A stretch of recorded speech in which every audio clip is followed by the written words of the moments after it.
What's going on, everybody? I would love to welcome you to the Chasing History podcast. This is going to be something you've never seen before, you may not understand, but we're going to explain it to you. I go by the name Johnny, and this is my friend Brian. Yo. Brian, say hello to the people. Nice to meet you guys.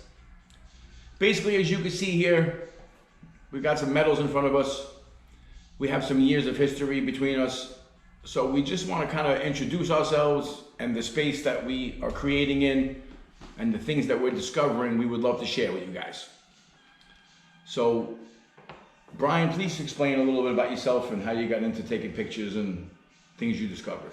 Oh, well, let's rewind pretty quick. So what we're looking at is photography on applied materials, not landscapes and stuff like that, obviously. So we're looking at metals that were finely engraved, yes or no. That's up for contention. That's why we use the nice optics to see if they're finely engraved. But what else was on those metals? Was there something else that they hid intentionally? So, I got into photography, I would say 20 years ago, and from the ground up, I taught myself macro photography in the field, not in a lab, no YouTube videos, nothing. Laying in the grass with an ant crawling off my nose, trying to get it in focus on an old 35mm camera. So I learned macro photography the right way and how to apply light to like maybe a simple engraving on one of these metals and see if it's cut deeper than the other one. You can tell if they're hand engraved or not. However, in the process of this and prior life and this life, we've noticed some anomalies on some of these medallions, metals, medallions, whatever you call them. Sometimes pareidolia makes you think you see a face, and then sometimes you see a face. You see it because the metals age over time. They have a silver content, and the salt's coming to the surface. They've been worked, and those things start to emerge. So they get better with age.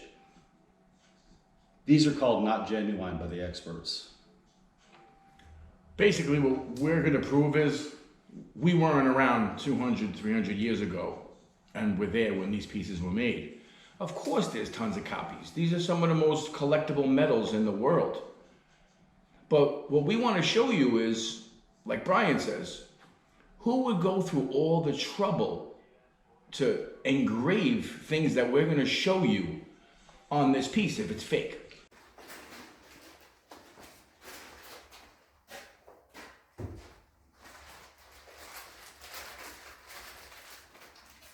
Wow. Come here for a second. Come here.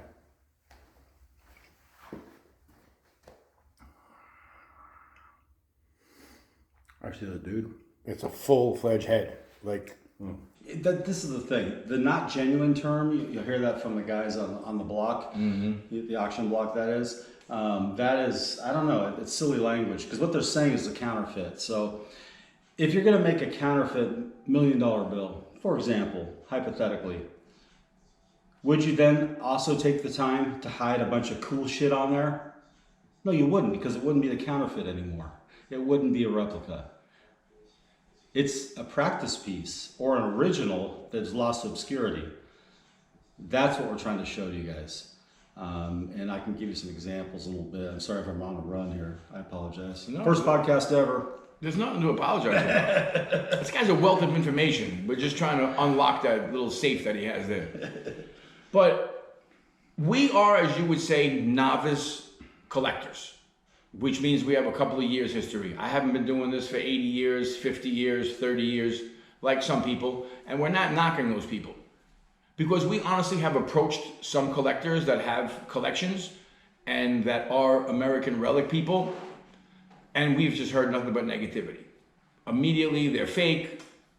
Why would you even own that? Yada, yada, yada. But at the end of the day, yeah, maybe some of them are fake. They weren't maybe in that era. But again, who would go out of their way to put some images on these pieces that we see? And we're going to prove to you through time, and if you watch, we'll show you in other shows that we're going to show you hand engraving. He's going to show you macro shots. We're going to show you images that we see. We'll show video. Undeniable things to us. Optical deceptions is what you're going to see, and that's how these were designed initially. I didn't mean to jump in there. If you look at this one here, I don't know if it comes off on the camera, you'll see all the black area, and that's kind of the salt coming to the surface, whatever the salts, whatever, from the engraving of the pure silver. But when it was originally done and beautifully engraved and hand polished, you couldn't see any of that.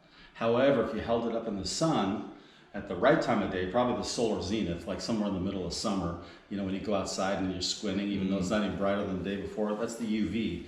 The UV would reflect and bounce back, and you would be God. If you walked into a group of people that you were trying to persuade, you'd hold this up, and they'd never seen anything like that. Present them with one of these, they're in charge now.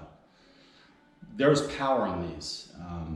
I believe this was a practice piece of one of the greatest masters that's ever lived, and we'll prove that in another episode for sure. But there's also hidden messages. On the front of this, there's 4 heads that run diagonally. The whole thing turns into a Native American chief head. It's all about distance though, because not only were they engraving up close, they were engraving with optical deceptions in mind, knowing that at 3 feet, human eyeball, 35 to 50 millimeter, whatever. At 6 feet, they're gonna see this. And at 12 feet, they're gonna see something else. This is math beyond, I don't know, I'm not a mathematician, but it's math. It's actually beautiful. It's been inspirational to kind of be able to discover with you, Johnny, because we see stuff. It's like, dude, did you see that? And say, fuck, no, sleep on it. And the next day, it's still there. And then we go deep with the macro lens and look at the fine intentional work that underlays the master work. And it's there. It's obviously intentional, not consequential. Totally. It is. And you know what it is? It's something we've heard before, and I guarantee you a lot of you people that are even watching and interested in this kind of stuff have probably been told the same thing. That it's fake, it's garbage, throw it out. But you bought it from somebody who has some history to it, maybe they owned it for decades. You never know. But Maybe we should start like a 10-step course on how to prove your relic from the colonial era is worth more money than it is. We charge $1,000 an episode. You might be onto something. I would ask for $10,000, but you're a modest guy. That's why I like you. That's why I like you, Brian. Figured it out. We've got a Joseph Rittenhouse piece in front of you. Excuse me, a Joseph Richards piece in front of you. I said Rittenhouse because I have that written on my notes about optical deceptions. Joseph Richardson. And we've got 1, 2, possibly three. There's one that's the Treaty of Greenville. This thing's beautiful. The patina on it is gorgeous, and that's what all the elbow patch pipe smoking auction blocks look for. They look for the patina. This one is of great interest. You'll notice it's 2 plates that are, welded or whatever, surrounded by a rim in a traditional style.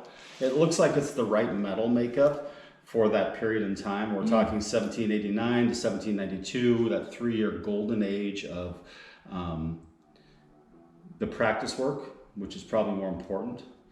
Again, remember, a lot of these guys ended up going to the mint, the U.S. Mint, because they were done making teapots for rich ladies, beautifully, exquisitely engraved and stuff.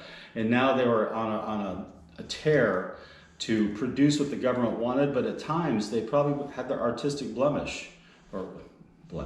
artistic, what's the word you use? Come on, Johnny. Artistic skills to be able to do stuff like this? Yeah, their artistic vision, right? And so they kind of went off on a tear. You're a graffiti guy. Right. This is where the history of me being a former New York graffiti writer and understand lettering and images and details and things attracts me to these pieces. You can get it, right? Whether you're a graffiti writer in the 80s or a graffiti writer in the 1780s that also happened to be a skilled engraver, metalworker, whatever. You're gonna fuck around once in a while. Oh, it's true. We're finding where they fucked around intentionally. Maybe some hidden messages on this one. I don't know. I want to get into that. But. Right. We're not here to piss people off. Absolutely. We're here to show that we, bought some pieces, obviously, and then we have more. And there's obviously images on here, and we're going to show you some of that. It's funny. We got the books here. And John's invested in some of these books, and these are like stamp books of the marks of American silversmiths, and you can go through. I don't know if the camera gets this, but there's the name and the stamps. And for Richardson, there's 9 in here. Mm-hmm. Well, Joseph Richardson's father, Yeah, and Joseph Richardson Jr. combined. and then they've made pieces together. There's But- 9 in there that's recorded. Right. This is important. We've got number 10. Right. In a future episode, we're going to show you that. That's right. And it's on this MFR right here. We're going to show you. And like Brian says, who would go out of their way to try and hide things that your naked eye is not going to see? Somebody has to really dig deep into it. What are the chances that people like us are really researching this stuff, buying Indian piece metal books to learn from reading from literature from people before us that have been collecting and showing that these pieces do exist? As far as I understand, all the people that grade these types of things in jewelers, they will take a piece of glass like this. This is a 10X. This is off a CNC machine, so it's probably the best glass you can get. And they will hold up close and they'll look for little details and little whatever, signatures.